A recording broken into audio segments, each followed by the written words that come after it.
years, Russia believed that its submarine asses were invincible, hidden deep beneath the water and protected by advanced technology and fortified naval bases.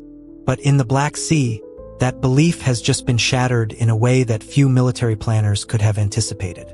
What happened next is forcing military and political leaders worldwide to reconsider the concept of maritime safety in modern warfare. Let's dive deeper with Navy Elite to explore the unfolding developments. For the first time in modern naval history, Ukraine has destroyed an enemy submarine using an unmanned underwater drone, marking a clear break with decades of naval thinking. This was not a symbolic act. It was a planned operation that struck one of Russia's most valued military assets and exposed a major weakness in how navies protect their fleets.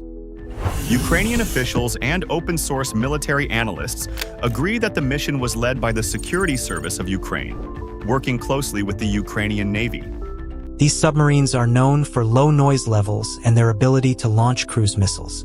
In the Black Sea, they support both deterrence and long-range strike missions. Losing one directly reduces Russia's ability to operate freely in the region and limits its capacity to pressure Ukraine from the sea. The location of the strike made the message even stronger. The attack occurred at the Novara's naval base, a facility Moscow believed was secure enough to shield its most sensitive assets. After repeated Ukrainian strikes near Sevastopol, Russia shifted key vessels to Novara's, trusting coastal defenses and surveillance systems to keep them safe. That confidence proved misplaced and revealed gaps in Russia's layered defense concept. This operation overturned a long-standing assumption. Submarines were thought to be safest while in port under heavy protection. Ukraine showed that ports themselves can be vulnerable when facing new technology. Analysts estimate a Kilo-class submarine costs several hundred million, while the attacking drone costs far less. This growing gap between defense costs and attack tools is becoming a serious problem for traditional navies. This strike is not only a loss for Russia, it is a warning to every navy that views submarines as untouchable assets. For decades, underwater forces were seen as the most survivable element of naval power. This incident shows that autonomy and innovation are beginning to weaken that advantage, even for well-funded militaries. Unmanned underwater systems are difficult to detect, require no crews, and can exploit gaps in harbor security rather than confronting fleets directly. Defenses designed to stop missiles or ships may fail against small, quiet drones operating below the surface, especially when deployed in coordinated or repeated attacks. For Ukraine, the attack proves that a smaller force can offset limited resources with creativity and timing. Instead of matching Russia ship for ship, KV targets key assets W. While exact specifications remain classified, available details suggest the system can travel long distances underwater, carry a powerful explosive charge, and navigate with high precision. Unlike surface drones, it stays below the waterline, avoiding radar and many visual detection systems. This structure matters because it shows how intelligence agencies and regular forces are no longer separated by rigid roles during wartime. In practical terms, the SPU provided intelligence planning, target analysis, and operational control, while the Navy supported maritime coordination and timing.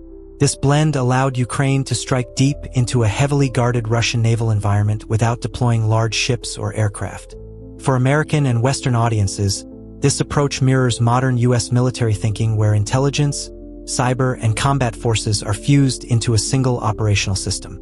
It also reflects lessons learned from recent conflicts where speed of decision often matters more than sheer firepower, especially under constant surveillance.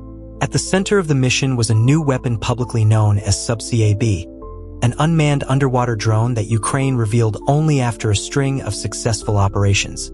Unlike surface drones, it stays below the waterline, avoiding radar and many visual detection systems. This matters because most naval-based defenses are still designed to stop ships, divers, or incoming missiles, not autonomous underwater vehicles. By exploiting this gap, Ukraine turned a defensive blind spot into an offensive advantage. Analysts estimate that even a relatively low-cost underwater drone can destroy assets worth hundreds of millions of dollars, creating a cost imbalance that favors the attacker and strains traditional defense budgets. Over time, this pressure accelerates doctrinal change across global navies. One of the most striking aspects of this operation is what Ukraine does not have: It does not possess a large traditional navy capable of challenging Russia ship for ship.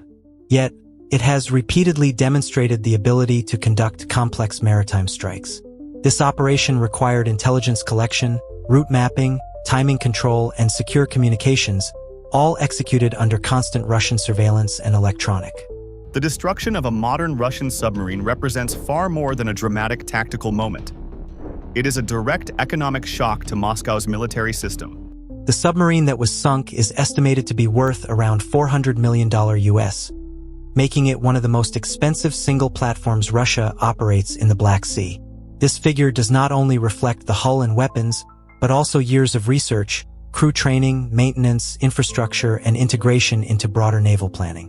When such an asset is lost, the damage is immediate and irreversible. Unlike armored vehicles or artillery, submarines cannot be replaced quickly or repaired easily. The investment disappears in seconds while the operational gap remains for years. For Russia, which relies on a relatively small number of high-end naval platforms, each loss carries disproportionate weight.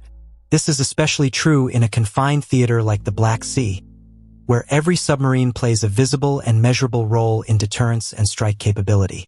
The psychological effect on commanders and crews should also not be underestimated.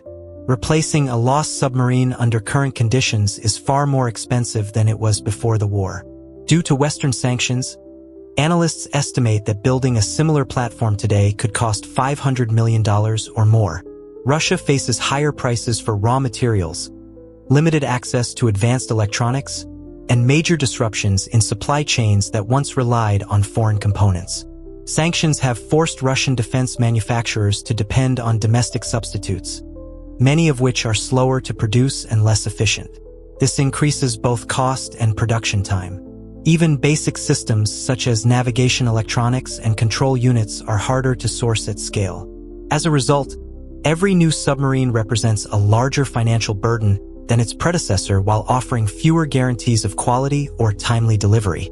This turns replacement from a technical challenge into a long-term economic liability that compounds with each delay. The loss of a submarine adds strain to a Russian defense budget already under heavy pressure. Since the true cost of this loss goes beyond money and timelines. Modern submarines are not interchangeable units. Each one supports patrol schedules, missile deployment plans, and regional balance.